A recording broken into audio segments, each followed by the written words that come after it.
Hello, Rama Rama Puppodu. Hope all are in good health, feeling great, wonderful, having a relaxed and peaceful life.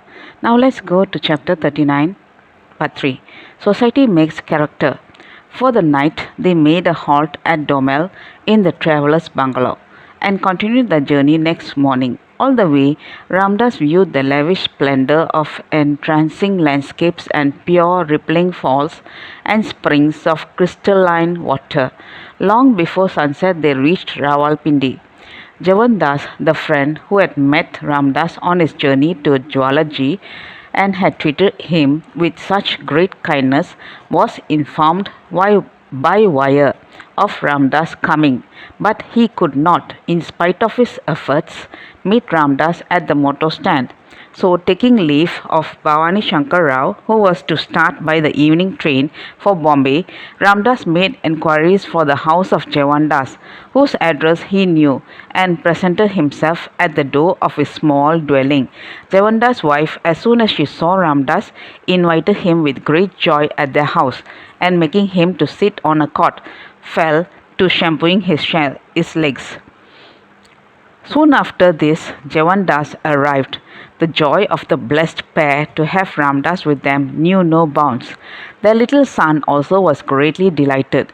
Devout mothers of the neighborhood poured in to see him in large numbers morning and evening, and Javandas' small house became crowded with visitors. In the evening, he would be taken by the friends to a garden away from the town precincts, where he would talk to them on devotion and greatness of God's name. Once, when he was on his way to the garden with a dozen friends, a passer-by on the road, observing Ramdas clad as he was in ochre-colored cloth in the company of householders, struck a note of warning. Beware, don't teach them, referring to the friends, that the world is an illusion or you will lead them astray. The careful friend spoke as he walked and passed on. For Ramdas, the world was no longer an illusion. He had come to look upon it as God's own expression in form and movement. For him, the world stood revealed as a gigantic image of God teeming with divine life. Ramdas spent a week in Rawalpindi, during which he enjoyed a couple of days in the society of K. Sadashiva Rao and his family. The next place he travelled was to Amritsar, where Gopal Rao, who was given intimation beforehand, came to receive him at the station. His wife Girjabai was away at her mother's. He was alone with a manservant at his house in a spacious compound of Khalsa College. Khalsa College is an institution mainly intended for the education of Sikhs. It consists of an imposing pile of buildings. There are boarding houses, vast structures for accommodating 1,000 students. All the professors and teachers are also provided with residential quarters within the extensive grounds of the college, which can be termed a colony, having also a post office attached to it. A special class for all boys is held every morning for imparting spiritual instruction, when they are made to sing prayers and listen to the reading and exposition of Granth Sahib, the Bible of the Sikhs. There is a tank of pure flowing water in which the boys perform their morning ablutions. Through the introduction of Gopal Rao, Ramdas became acquainted with a few professors and teachers of the college who paid him frequent visits and invited him for dinner to their houses. All of them were Sikhs. The Sikhs are noble, industrious, and kindly people. In the mornings and evenings, Gopal Rao would take Ramdas on his motorcycle to the city for visits to Saint Virbai Singh, who had now returned to Amritsar from Kashmir. He was all kindness and love.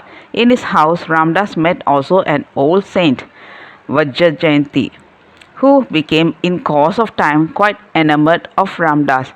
He would at 3 in the morning every day come to Gopal Rao's from a long distance to see Ramdas.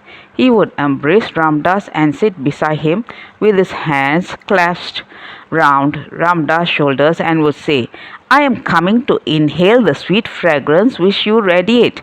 To be with you inebriates me with a blissful intoxication. On one occasion, Ramdas was sitting with the saints and a few devotees in Virbai Singh's worship room, upstairs of his house, where the holy book Granth Sahib was read by turns by the devotees. Now a man at the entrance downstairs sent word to be admitted into the satsang.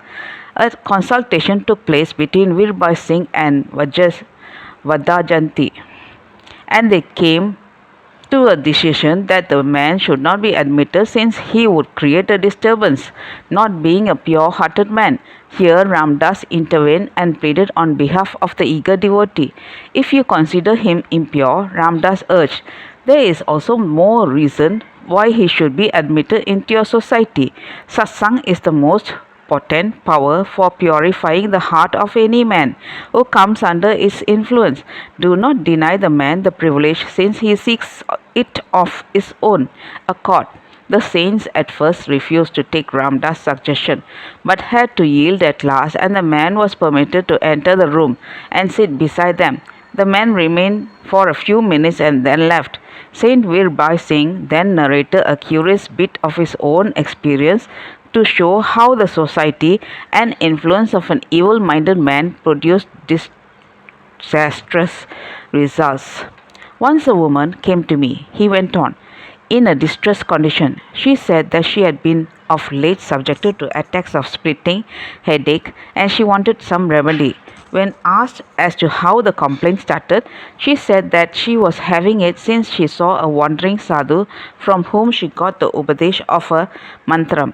Ever since then, whenever she repeated the mantram, she would feel excruciating pains in the head. When I suggested to her to give up the repetition of the mantram, she refused to do so, as she looked upon the sadhu as a guru. I could prescribe abandoning the mantram as the only remedy, but not agreeing with my suggestion, she left.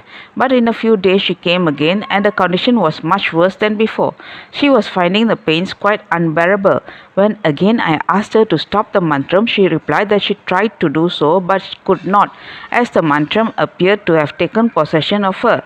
Then I suggested to her, as the only cause for averting its influence and expression by her in strong language of a repugnance for the sadhu and a resolve not to have anything to do with his mantram. She refused point blank to follow this advice, as she held the sadhu in great reverence. She again left. After a week, she returned up for the third time. She was quite cheerful and free from the racking ailment. She confessed that during the previous week, the torments of the headache became unbearable, so that she was obliged to follow my advice and making a firm resolution not to utter the mantram. And this resolution she made after scolding the sadhu and holding him up as a loathsome creature.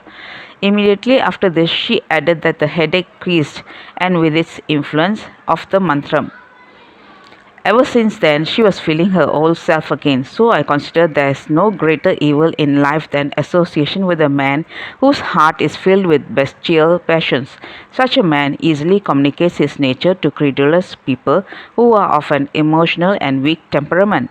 And by the same rule, no society is so beneficial for our elevation and peace as that of a man of noble character and pure heart. That's all, folks. Let's go to the next chapter later. Thank you. Bye bye. Rama Rama Puppodu.